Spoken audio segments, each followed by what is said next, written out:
જય માતાજી મિત્રો, અમારા નવા વિડીયોમાં આપ સૌનું હાર્દિક સ્વાગત છે। આજે આપણે વાત કરીશું અષાઢી બીજ ઉજવવાનું મહત્વ શું છે તેના વિશે।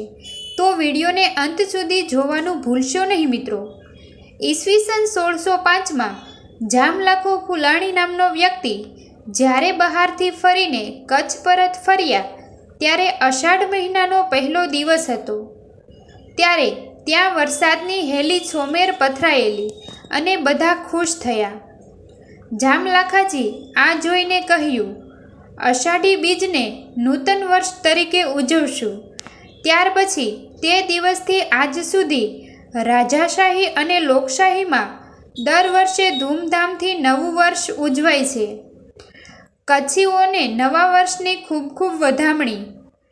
કૃષ્ણની કથા અનુસાર એકવાર દ્વારકામાં ભગવાન શ્રી કૃષ્ણ રાત્રિ દરમિયાન સૂઈ રહ્યા હતા। નજીકમાં જ રૂકમણી પણ સૂઈ ગયા હતા। નિંદ્રામાં શ્રી કૃષ્ણએ રાધાના નામનું ઉચ્ચારણ કર્યું। આ સાંભળીને રૂકમણી અસંબોધિત થઈ। સવાર થતાં જ રૂકમણીજીએ આ વાત અન્ય પટરાણીઓને કહી અને કહ્યું કે આપણી આટલી સેવા, પ્રેમ અને સમર્પણ પછી પણ સ્વામી રાધાને યાદ કરવાનું ભૂલતા નથી।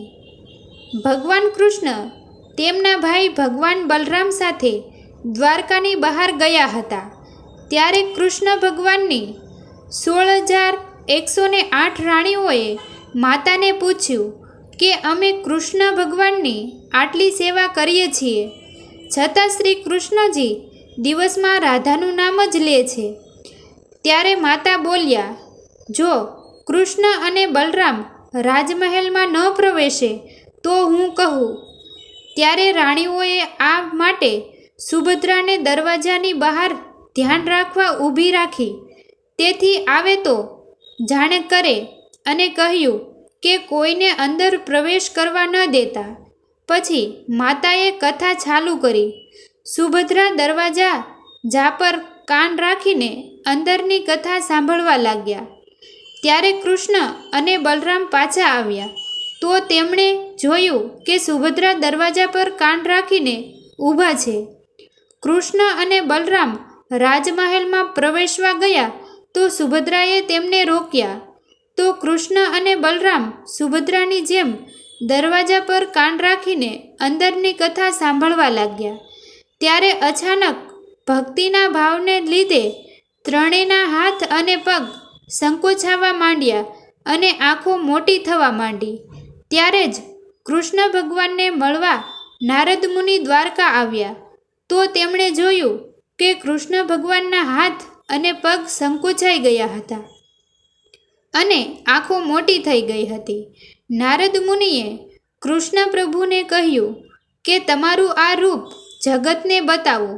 તો કૃષ્ણ ભગવાનએ નારદ મુનિને આ રૂપ ત્રેતા યુગમાં જગતને બતાવવાનું વચન આપ્યું અને આજથી આશરે 600 વર્ષ પહેલાં રાજસ્થાનના બારમેર જિલ્લાના કાશ્મીર ગામમાં સંવત 1409ની ભાદરવા સુદ બીજને દિવસે રામદેવ પીરનો જન્મ થયો હતો। એટલે અષાઢી બીજ રામદેવ પીરની પણ કહેવામાં આવે છે। જો તમે પોસ્ટ પૂરી વાંચી હોય તો કોમેન્ટમાં જય રામાપીર, જય જગન્નાથ લખવાનું ભૂલશો નહીં।